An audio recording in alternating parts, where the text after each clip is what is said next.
hermano, ¿y de verdad tú te vas a comer eso así?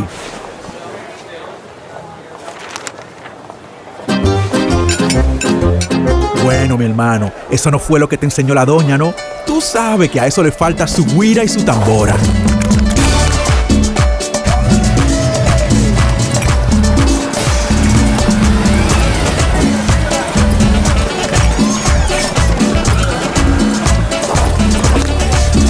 Ok, ahora con aceite Crisol criollo, con un toque de orégano, ajo y cebolla, se te sale lo dominicano.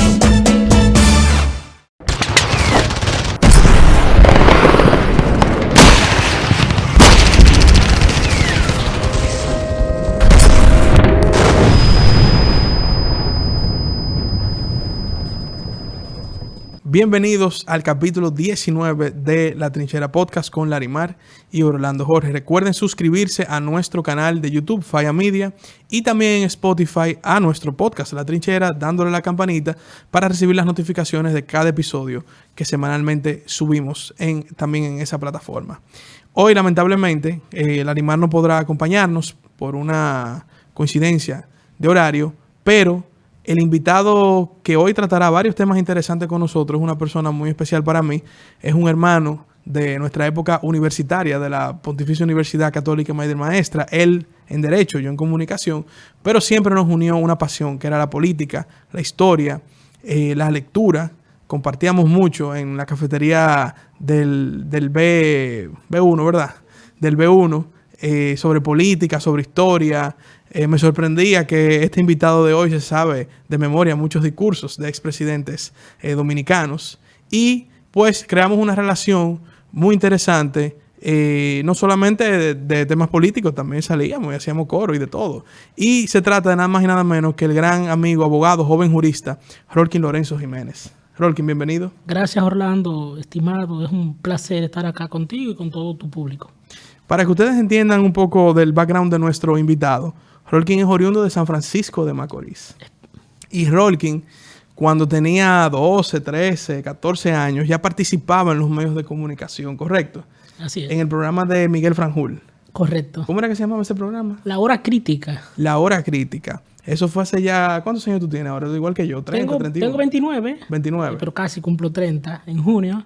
Y eso fue en los años entre 2007 y 2009, específicamente. En ese periodo iba con mucha periodicidad al programa del director Franjul. ¿Y tú bajabas de San Francisco a la ciudad para ir al programa? Bueno, específicamente de Arenoso, de la provincia de Duarte, de San Francisco de Macorís. Yo venía mucho de vacaciones acá y aprovechaba siempre, y él tenía la cortesía de invitarme al espacio para tratar temas nacionales, de política nacional e internacional en ese momento. Para que tengan una idea, cuando yo conocí a Rolkin y se lo presentaba a algunas personas, muchas me decían, pero yo lo he visto a él en televisión. Y tú eras que salías con Franjul hablando y tú hablabas de política. En una entrevista dijiste que te sabías los discursos de Balaguer de memoria y creo que citaste algún discurso con ese personaje que hoy estamos hablando. Pero como dije, Rolkin es un gran jurista y se ha vuelto una pluma espectacular en materia de derecho y de historia también, pero también de derecho, que es su área de, digamos, profesional.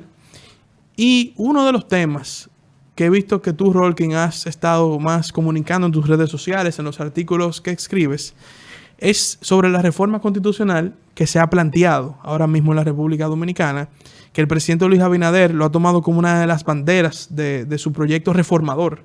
El presidente Abinader es un presidente reformador y creo que su gran legado, o el que por lo menos entiendo que él quiere dejarle al país, aparte de obras, las obras siempre están y siempre la van a estar, pero es un legado de reforma del Estado Dominicano. Vi un artículo tuyo de precisamente este fin de semana que se llama Reforma Constitucional y Despresidencialización del Ministerio Público.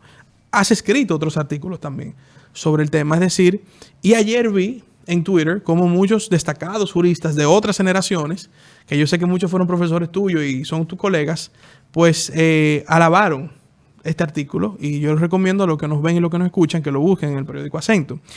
Rolkin, ¿cómo tú ves el escenario para una eventual reforma constitucional? Bien, Orlando, vamos a ver, una de las características de la Constitución, que la hace una norma suprema del ordenamiento jurídico estatal, es que ella misma establece su procedimiento de reforma y establece los escenarios en los que se puede llevar a cabo la reforma. Y el único escenario en el que está prohibido llevar una reforma constitucional o iniciar una reforma es cuando está vigente uno de los estados de excepción. Dígase emergencia, conmoción interior o defensa. Gracias a Dios nosotros ya salimos de esa etapa. Para que la gente entienda, si se hubiese planteado una reforma constitucional en el momento donde estábamos en un estado de emergencia, aprobado por el Congreso Nacional, ese escenario no era factible para llevar una reforma. No era factible, y en caso de impulsar una reforma constitucional en ese contexto, esa reforma iba a contradecir el texto constitucional.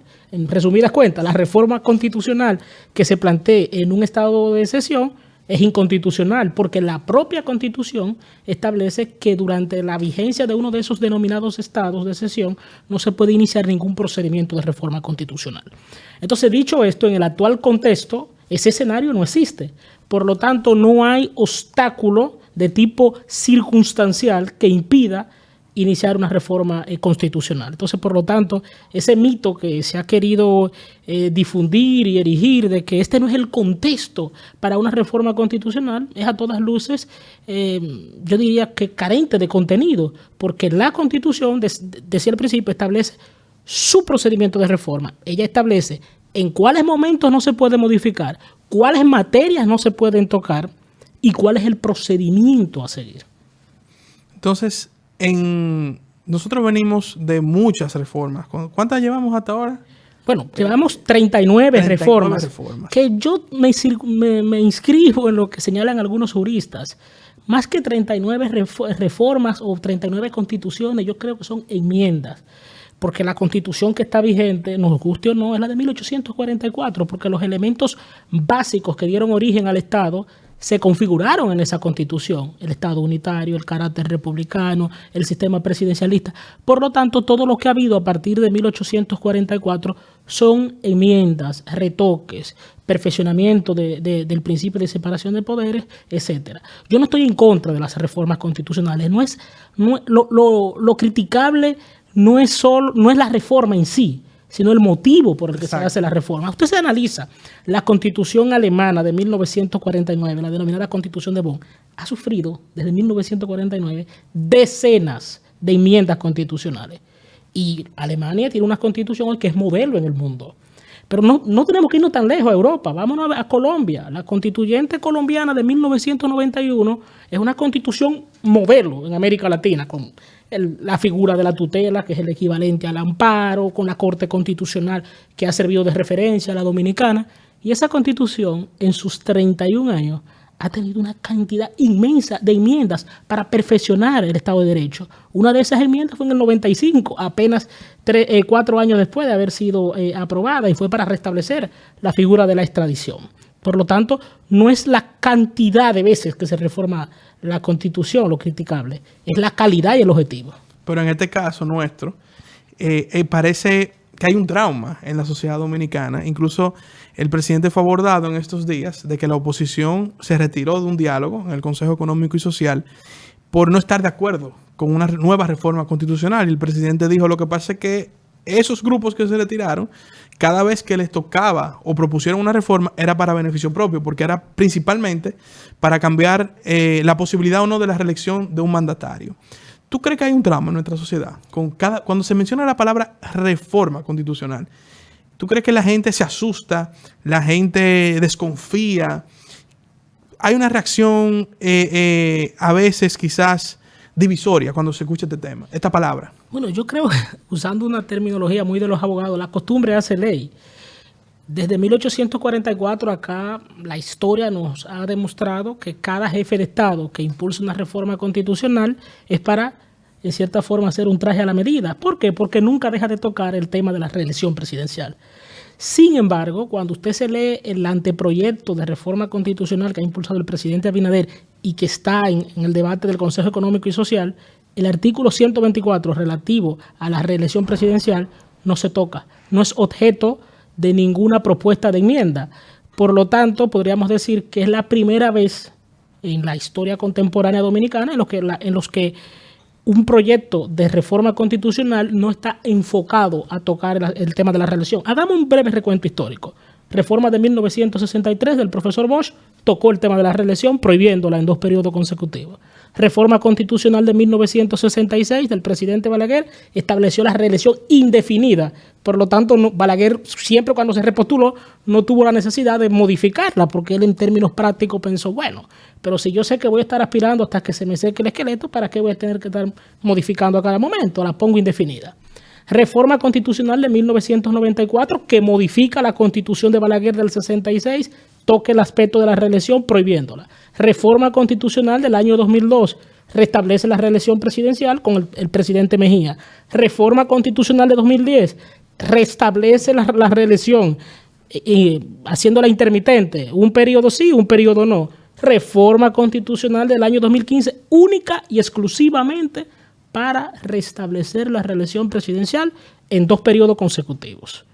Y la propuesta de reforma constitucional de este año 2022, usted la lee y en ninguna parte habla o se refiere a la repostulación. ¿Por qué? Porque actualmente nada impide constitucionalmente que el presidente de turno pueda reelegirse para un segundo y único periodo presidencial. Por lo tanto, es contraproducente decir que se está buscando reformar la Constitución para el tema de la repostulación cuando la Constitución ya lo establece. Es un contrasentido.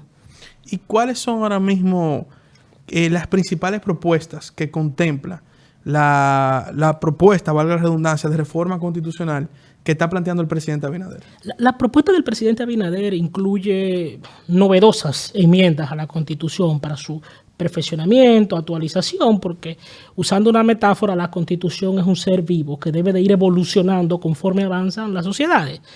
Pero yo creo, no un pedazo de papel. No es un pedazo de papel, como dijo un expresidente citando a un jurista francés, Ferdinand Lassalle.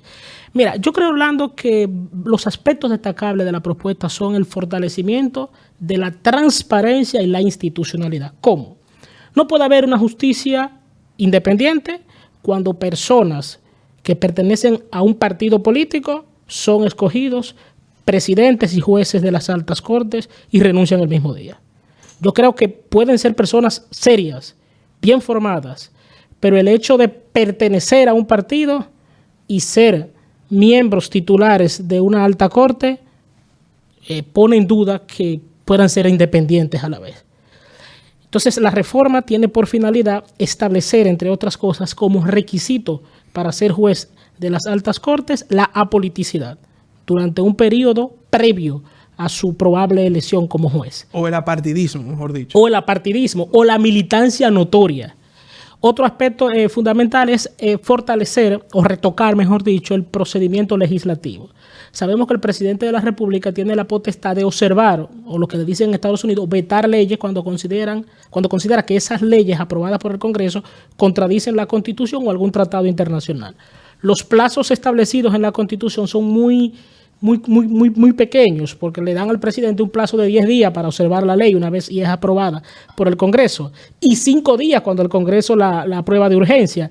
Eso es peligroso porque hay leyes que son extremadamente grandes. Por ejemplo, la ley de aduanas, aprobada en agosto pasado, tiene 420 artículos y fue declarada de urgencia por el Congreso.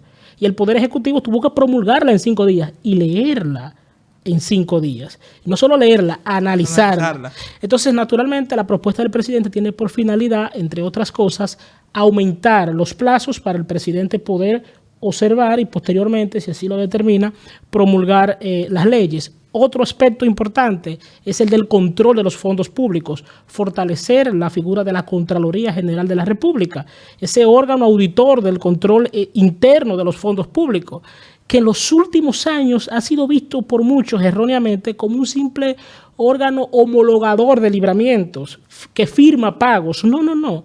La propuesta de reforma tiene por finalidad fortalecer el poder coactivo de la Contraloría General de la República, que no sea simplemente un veedor, sino que tenga potestad de sancionar. Ahora bien, yo creo que si bien todas esas reformas van a fortalecer nuestra institucionalidad democrática, yo creo que ninguna otra de esas propuestas tiene mayor peso que la enfocada a dotar al Ministerio Público de verdadera autonomía funcional. Yo he reiterado en varias ocasiones que la Constitución de la República, aprobada el 26 de enero de 2010, la amplia Constitución impulsada por el expresidente Fernández, sin lugar a dudas, reconoce en su artículo 170 la autonomía administrativa, funcional y presupuestaria del Ministerio Público. Sí, eso es verdad, eso no está en discusión. Pero ¿qué pasa? Que en esa misma reforma, en su artículo 171, se mantuvo lo siguiente, que el presidente de la República elige a su mejor parecer al Procurador General de la República. Esto, sin lugar a dudas, merma, opaca la autonomía funcional que en el artículo anterior la Constitución le reconoce al Ministerio Público. En la actualidad, en el actual diseño constitucional, el Procurador o la Procuradora General de la República puede ser nombrado y removido en cualquier momento por el presidente de la República, lo que en términos prácticos hace del procurador un ministro más, o peor aún, un director general más del Poder Ejecutivo. Entonces me pregunto, ¿puede ser verdaderamente autónomo? ¿Hay garantía de autonomía cuando el Procurador General de la República puede ser destituido en cualquier momento por el presidente de la República? ¿Actuará siempre con independencia? Entonces la reforma tiene por finalidad, en lo concerniente al Ministerio Público, restringir la discrecionalidad del presidente de la República al momento de designar al Procurador General de la República y a la mitad de sus adjuntos. Esta discrecionalidad yo creo que se puede restringir de la siguiente manera, haciendo que en el proceso de escogencia del procurador participen otros poderes. Específicamente, soy partidario de que se vincule al poder legislativo. Que se tome el modelo norteamericano donde el presidente nomina al procurador o fiscal general y el Congreso los ratifica. Ahora bien, no basta con que el Congreso se implique. Para fortalecer esa autonomía también se requiere que el procurador y la mitad de sus adjuntos sean inamovibles durante determinado periodo. Porque ¿cómo puede ser autónomo un funcionario que en cualquier momento puede ser removido por el presidente o por el grupo que lo nombró?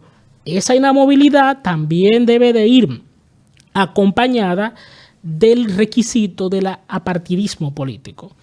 De 2010 a 2020, Orlando, esto es historia, simplemente hay que analizar los decretos. De 2010 a 2020, todos los procuradores generales que hubo acá pertenecían al partido político que gobernó en ese periodo. Y no eran simples militantes, algunos eran miembros del comité central de ese partido. Eso no los hace de por sí malos procuradores. Ahora bien, es cuestionable que puedan pertenecer a ese partido y ser independientes de este, siendo procuradores generales de la República. Entonces eso yo creo que hay que reflexionarlo muy tranquilamente. Simplemente hay que hacer un recuento histórico.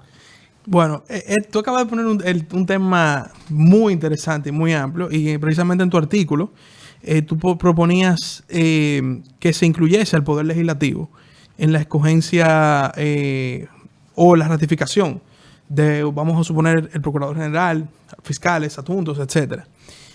Voy a irme primero voy a tomar dos caminos ahora a propósito de este tema. Primero, ¿cómo yo he escuchado? Porque siempre esa ha sido la pregunta. Bueno, si no lo designa el presidente, entonces ¿quién lo designaría? Y tú eres la primera persona que escucho involucrando al Poder Legislativo, algo que yo saludo, porque no solamente como diputado, pero entiendo que el Poder Legislativo, al representar la población dominicana en su conjunto, tiene potestad para participar en este tipo de designaciones. Pero he escuchado gente que dice, bueno, un grupo de notables que se junten, hagan una evaluación. Y yo creo que, con todo el respeto que me merecen personas que han planteado esto, desde que tú mencionas la palabra notable, o por ejemplo, tú haces una comisión y tú metes a participación ciudadana o a, no sé, por ejemplo, una escuela de derecho, o en fin, pierde también un cierto nivel de independencia. Y entonces, aquí te pongo otro tema, un tema un poco, aquí no estoy hablando como diputado, voy a hacer un poco de ejercicio de abogado del diablo. Tú te vas, por ejemplo, y ves el caso te voy a poner dos casos a nivel internacional. Por ejemplo, en Brasil, Sergio Moro. Sergio Moro, que era un juez de primera instancia en Curitiba, o sea, en una ciudad, tuvo la potestad de someter a un expresidente de la República por el expediente que todos conocemos como el Lavallato, el caso de Brecht. Fíjate que en Brasil hay un caso, se está pasando algo interesante ahora. Ya Sergio Moro, ¿no has visto? Como al inicio, él tenía ese discurso de que él era independiente, de que él no tenía bandería política, de que él estaba haciendo eso porque eso era justicia, etcétera, etcétera, etcétera. Luego él fue procurador general de Brasil. Sin embargo, tú ves una gran parte de la sociedad brasileña cree que primero él nunca ejerció su trabajo con verdadera independencia, sino que tuvo fines políticos detrás de la persecución o el apresamiento de Lula da Silva y bueno, todo el caso Odebrecht. Incluso hoy día él es candidato presidencial. Hay gente que dice, no pudiera la República Dominicana verse en ese espejo ante, digamos, cierto nivel de independencia, por poco entre comillas. Y número dos, por ejemplo, Estados Unidos designa, el presidente, como tú dices, nomina al procurador general, el llamado Attorney General. Y entiendo yo que salvo raras excepciones, porque nada es perfecto, ha funcionado, que el presidente lo designa, el Congreso lo ratifica. Tú tienes, por ejemplo, Obama tenía de procurador general a Eric Holder, un miembro destacado del Partido Demócrata. Trump nominó en su momento a Jeff Sessions, senador del Partido Republicano. Y tú te pones a ver algunos casos y son gente que tienen vínculos con el partido de turno y el partido de gobierno. Pero, vuelvo y te repito, salvo raras excepciones, no violan las leyes ni traspasan los límites. Entonces, ¿tú crees que nosotros no tenemos la madurez política de, por ejemplo, tener uno como Estados Unidos? ¿O tú crees que nosotros pudiéramos vernos en algún momento un espejo como el de Brasil? Bueno, Orlando, vamos a ver. Yo entiendo que el hecho de que se le otorgue real y efectiva autonomía o independencia al Ministerio Público no quiere decir que ese órgano del sistema de justicia va a tener un cheque en blanco y va a estar exento de controles. Para nada. Usted se analiza los otros órganos constitucionales extrapoderes que hay en la República Dominicana. Tribunal Constitucional, nombrado por el Consejo Nacional de la Magistratura. Tribunal Superior Electoral, también nombrado por el Consejo Nacional de la Magistratura. Defensor del Pueblo, nombrado por el Congreso de la República. Cámara de Cuentas, nombrado por el Congreso de la República. Junta Central Electoral, nombrada en su totalidad por el Congreso de la República. Son órganos autónomos, pero no escapan al control constitucional. Dígase al control jurisdiccional de que pueden ser sus actos sometidos ante las instancias judiciales, pero además, en caso de que sus miembros se extralimiten más allá de la legalidad, pueden ser sometidos a un juicio político. Y vamos a hacer un poco de historia. ¿Acá ha pasado eso? ¿O acá nos olvidamos lo que pasó en el año 2008 con la entonces Cámara de Cuentas? Que se entendió que había violado su ley orgánica y se había aumentado de sueldos, contradiciendo la Constitución y la ley, y fue sometida a un juicio político y destituida en pleno. Por lo tanto, la autonomía no quiere decir descontrol, para nada. La autonomía lo que quiere decir es que no haya interferencia en el ejercicio de la persecución penal y de la objetiva procuración de justicia. Naturalmente, todo es perfectible. No es el hecho de que sea autónomo no quiere decir que todo va a ser color de rosa, y por eso se necesita el sistema de freno y contrapeso que configura la Constitución de la República. En relación a lo que señalabas al principio, de que algunos sectores plantean que quien elija al Procurador General de la República sea una comisión de notables, yo no estoy de acuerdo. ¿Por qué? Porque yo entiendo que el órgano que le otorga verdadera legitimidad a los órganos constitucionales es el Congreso de la República, porque es el primer poder del Estado y el depositario máximo de la soberanía popular. Por lo tanto, una comisión de notables, gente muy respetada, pero carecen de legitimidad democrática. Y yo lo que creo es que lo ideal es que se combine la participación del presidente de la República y del Congreso Nacional en la elección del máximo titular del Ministerio Público. O sea, que sería más o menos el modelo americano. El presidente propone, el Congreso evalúa y ratifica. Totalmente. Y de hecho, República Dominicana no va a ser el primer país de nuestro entorno geográfico en tener ese modelo. No olvidemos algo, nuestro sistema es presidencialista y el presidencialismo tiene su origen en Estados Unidos y nosotros literalmente en el 1844 lo copiamos. Entonces tenemos que tener cuidado de no solo copiar la figura, también hay que copiar elementos que considero que son perfectamente adaptables a nuestra realidad constitucional. Bueno, yo creo que es muy interesante el planteamiento. Realmente no lo había pensado con el Congreso involucrado, porque también hay personas que se han dedicado a despotricar con el Congreso Nacional. El Congreso no es perfecto, el Congreso es una representación real de la sociedad dominicana. Duélale a quien le duele, es una representación real de nuestro país. Pero yo creo que el Congreso, como primer poder del Estado, basado en tu planteamiento, jugaría un rol espectacular en un nuevo modelo de elección de un ministerio público autónomo. Me gusta más la palabra autónomo, tiene realmente, creo que un poco más realista, porque yo creo que nadie es independiente, o sea, todo el mundo al final tiene sus ideas, sus convicciones, y asimismo un procurador general, sea quien sea, tiene sus ideas y sus convicciones, su visión, su estrategia y su plan, y bueno, al final eso no quiere decir que sea 100% independiente, pero creo que la palabra es autónomo, donde, como tú bien describes, que el presidente de la República no se inmiscuya en los temas del procurador o de la procuraduría. Y tú acabas de dar otro detalle muy importante, porque básicamente esa era la pregunta. ¿Quién fiscaliza el Ministerio Público? Pero tú lo acabas de decir. Entonces, en esta reforma estaría contemplado también el control un control sobre el Ministerio Público. Claro, totalmente. Primero ya está contemplado el control sobre el Ministerio Público. Primero tiene el control del Poder Legislativo. El fiscal general, el Procurador General de la República, puede de manera implícita ser llamado a las cámaras para fiscalizarlo, para preguntarle sobre el ejercicio de sus funciones. Eso está en la Constitución de la República actualmente. Pero también tiene el control de los fondos públicos. Es decir, tanto la Contraloría como la Cámara de Cuentas ejercen lo que es todo aquella fiscalización del buen manejo de los fondos que tiene el Ministerio Público asignado en el presupuesto general de la Nación. Pero también está la veeduría ciudadana, el control ciudadano a través de los distintos mecanismos, desde la solicitud de información pública a través de las oficinas de libre acceso a la información.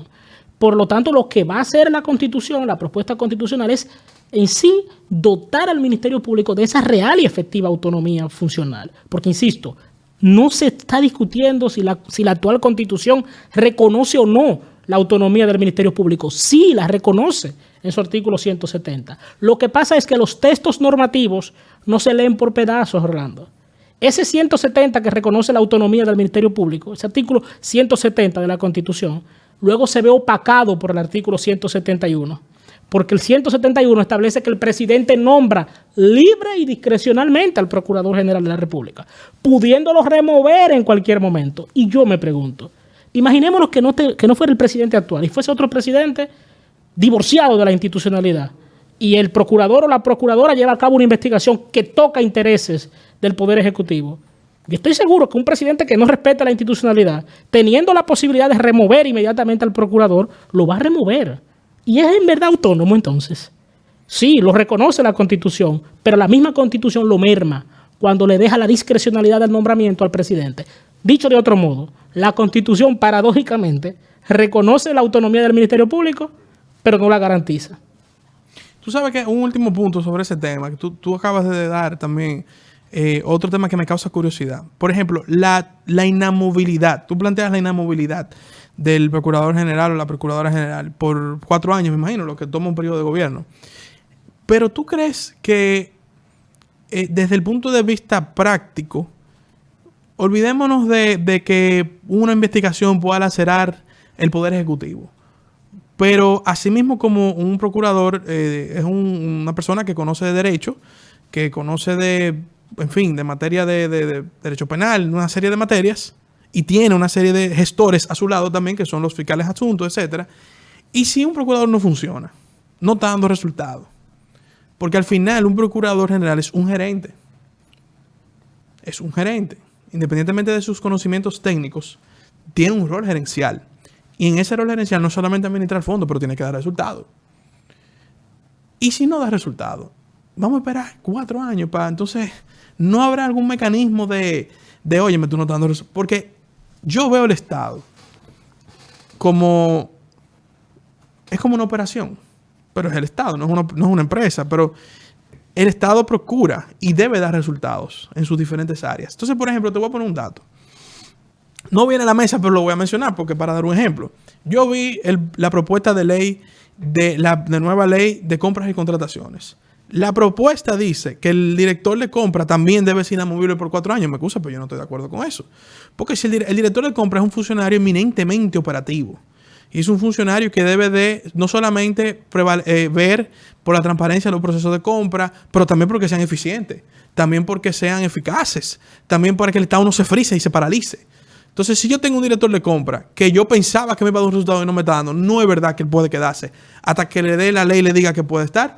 Ahí él tiene el presidente, no digo que un problema, pero el superintendente de valores es la hora que no se ha ido de su cargo porque la ley le permite estar, creo que son 4 años también, inamovible. Entonces, yo pienso que en la gestión del Estado deben de haber mecanismos de que si un funcionario no funciona o un funcionario no lo está haciendo bien, o por un tema operativo el presidente quiere cambiar un funcionario de lugar, se le dé la potestad de hacerlo, porque esto es simplemente un tema de dar resultados. Te lo digo en lo que le corresponde al presidente. Ahora, en el caso del Ministerio Público, no habrá, como dicen, una letrica chiquita en el contrato que diga si él metió la pata o si él tal cosa, puede el Congreso o el presidente o quien fuera prescindir de su cargo.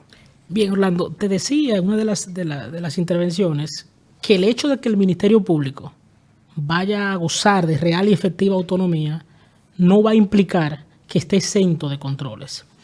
Decía que la figura del juicio político va a ser uno de los mecanismos de fiscalización y de garantía de la efectividad del Ministerio Público. Pero, Rol, que tú sabes, la brega queda un juicio político. Bueno, es que tiene que dar brega obligatoriamente porque si no se relaja la figura del juicio político. Así pasa con los procesos penales. La gente se queja, bueno, pero son lentos. Sí, pero estamos jugando con la libertad de una persona y también con la protección de la vida y los intereses de otros. Por eso los mecanismos que restringen derechos o que van a afectar la situación jurídica de una persona tienen que ser agravados, porque si no, a cada momento se relajarían, se invocarían, y eso genera una inestabilidad que hasta atenta contra la seguridad jurídica. Entonces, por un lado, la figura del juicio político se invoca en caso de que una persona esté cometiendo faltas graves. ¿Qué falta más grave es aquella donde usted no persigue los hechos punibles, o donde usted prevarica, o donde usted no da resultados? Entonces, esa es la primera garantía para poder eventualmente remover a un procurador general de la República que no dé resultado. Otra figura que la tenemos es la figura del Consejo Superior del Ministerio Público, que es el órgano del gobierno interno del Ministerio Público y que, de acuerdo con la Constitución actualmente y con la Ley Orgánica del Ministerio Público, es el que ejerce el control disciplinario de todos los fiscales. Porque, ojo, acá el verdadero trabajo de investigación, de persecución y de acusación no lo ejerce tanto el Procurador General de la República. Lamentablemente, 2 años atrás veíamos tanto a un procurador hablar que creíamos que era que llevaba todas las investigaciones. Eso no es así. La función del procurador es una función más allá, esencialmente de administración, de alta política. Usted es la cara, el representante legal de ese ministerio llamado Ministerio Público. Por lo tanto, otro mecanismo para garantizar un Ministerio Público enfocado a resultados es invocar la figura del Consejo Superior del Ministerio Público, que no está integrado por marcianos, está integrado por gente que conoce la operatividad y el manejo y la casuística del Ministerio Público. Y el tercer mecanismo, vuelvo a insistir, Orlando, es la veeduría ciudadana, es la fiscalización ciudadana, pero le agrego un cuarto y no menos importante, es la fiscalización del Congreso Nacional. ¿Qué establece la Constitución de la República? Que el Congreso legisla, representa y fiscaliza. Más allá de que allí sea donde se conoce el juicio político, el Congreso no tiene que llegar a un juicio político para someter al control a un funcionario. El Congreso tiene comisiones permanentes. El Congreso puede invitar a las cámaras. En su momento va a poder invitar a las cámaras al Procurador General de la República para que rinda cuentas. Y si se entiende de esa investigación y de esa interpelación que hay indicios para un juicio político, yo entiendo que el Congreso está en el deber de invocar esa figura constitucional. Pero no va a haber un artículo como el que ponen los americanos en su constitución, el famoso, la enmienda 25, donde dice que por incapacidad o debilidad en el ejercicio de su función, el presidente de la República será sustituido en una votación en el caso de Estados Unidos por el Consejo de Gobierno, que lo presidirá el vicepresidente, de acuerdo al servicio secreto. Lo que te pregunto es, en esencia, no hay un mecanismo de tú no estás funcionando, filmate, te va y viene otro. Eso bueno, no hay. actualmente sí, actualmente. No, o sea, en lo que se está planteando ahora. Bueno, recuerda, Orlando, que la propuesta de reforma constitucional está en el Consejo Económico y Social, que es ese órgano de concertación y de consenso político. El presidente de la República ha señalado en varias ocasiones que él se somete a lo que decide el Consejo Económico y Social sobre el mecanismo de elección del procurador y en lo concerniente a los mecanismos de control. Entonces yo creo que lo oportuno es esperar a que el Consejo determine y luego la Asamblea Nacional Revisora establezca los mecanismos. Ahora, yo no soy partidario de que expresamente se diga si el procurador hace tal cosa, porque eso es peligroso. Eso da mucho margen para ejercicio de dibujo libre. Yo creo que el mecanismo a seguir es el mismo que se ha hecho con los otros órganos constitucionales, Cámara de Cuentas, Junta, que se establezca claro que si se han cometido faltas, puede ser objeto de un juicio político, pero no hacer una cláusula específica para el fiscal general. Porque, ojo, lo que hace un procurador general es un trabajo para nada popular. Si logra una buena condena, tiene rechazo de los condenados y sus allegados. Si no logra una condena, tiene rechazo general. Entonces hay que tener por eso mucho cuidado con plantear cláusulas expresas que determinen, porque lo de si hace un buen trabajo o mal trabajo es muy subjetivo. Sí, no, yo te lo planteo así, pero obviamente tiene que tener términos más técnicos. Claro, pero claro. Yo te mencionaba la enmienda 25 de la Constitución de la República de Estados Unidos, que plantea que en caso de incapacidad o de incapacidad física o mental, el presidente de la República puede ser sustituido de acuerdo a una votación del Consejo de Gobierno convocada por el vicepresidente y en coordinación con el servicio secreto. Pero aquí estamos, como dice un amigo mío, haciendo política ficción, tirando escenario. Sí. A ver, al final, qué se plantea en el Consejo Económico y Social, y naturalmente eso deberá ir al Congreso Nacional, que es donde esas decisiones se deben tomar. Yo, disfruta el sabor de siempre, con harina de maíz mazorca, y dale, dale, dale, dale, la vuelta al plato. Cocina arepa, también empanada, juega con tus hijos, ríe con tus panas, disfruta en familia, una cocinada. En tu mesa la silla nunca tan contada. Disfruta el sabor de siempre, con harina de maíz mazorca, y dale, dale, dale, dale, la vuelta al plato. Siempre felices, siempre contentos, dale la vuelta a todo momento. Cocina algo rico, algún invento, este es tu día, yo lo que siento. Tu harina de maíz mazorca de siempre, ahora con nueva imagen.